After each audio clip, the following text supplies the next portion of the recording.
I'm Tracy Baxter with today's edition of Record Newswatch. An out-of-state truck driver died in one of two accidents that snarled traffic on eastbound Interstate 84 in the town of Greenville early this morning. The first one happened at 5:30 a.m. when a truck went out of control and rolled over in the median.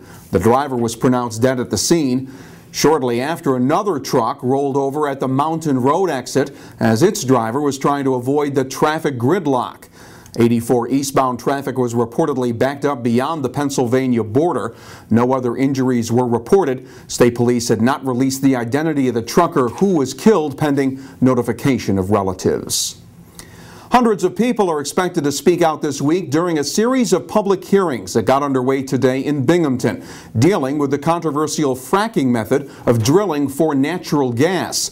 The Environmental Protection Agency is conducting the hearings as part of its study of hydraulic fracturing, a type of drilling being considered in the Marcellus Shale that lies beneath Sullivan County, as well as parts of the southern tier and Pennsylvania. The EPA will use testimony from the hearings at the Broome County Arena to help them decide whether fracking is safe or not. Reporter Steve Israel will have a complete report on today's hearings here at Record Online and in tomorrow's Times-Herald Record. Elsewhere, critics of the Obama administration were making their voices heard during a rally of Tea Party supporters Sunday in the town of Ulster. About 100 demonstrators lined Route 9W across from the Hudson Valley Mall as part of a nationwide series of protests to show support for a number of conservative positions, including repeal of the health care reform bill, more immigration control, and a tighter rein on government spending. Tea Party members also called on area residents to support political change by voting out incumbents this fall. Primary elections will be held on Tuesday. Well, many of you paused Saturday to remember the events of 9/11. On the 9th anniversary of the terror attacks, a ceremony in the town of Deer Park included the unveiling of a memorial outside Town Hall that featured a steel beam from Ground Zero. State Senator John Bonasek reminded the crowd that we stood united immediately after the attacks and that we need to become united again. We were not polarized. We were one. And these are dangerous times. There's quite a bit of polarization in America.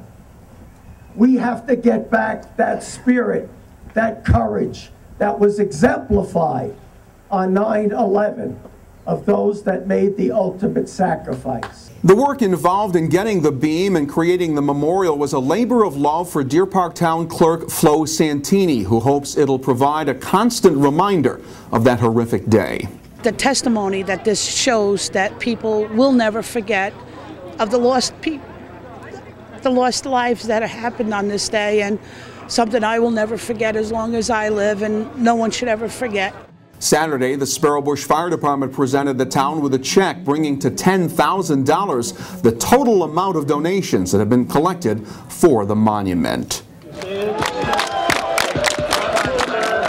Among the local football winners over the weekend, Newburgh Free Academy. The Goldbacks are treating their home fans to a win Friday night, shutting out Warwick 21-0.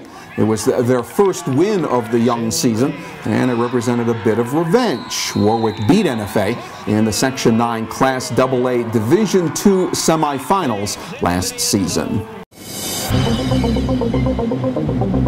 Well, we can expect nice weather over the next couple of days. Tomorrow, the high temperatures will climb to around 70 degrees under a partly cloudy sky. A mix of sun and clouds is in our forecast for Wednesday, with the highs reaching the upper 60s. For more, check back with Record Online and check out tomorrow's Times-Herald Record. With today's Record Newswatch, I'm Tracy Baxter.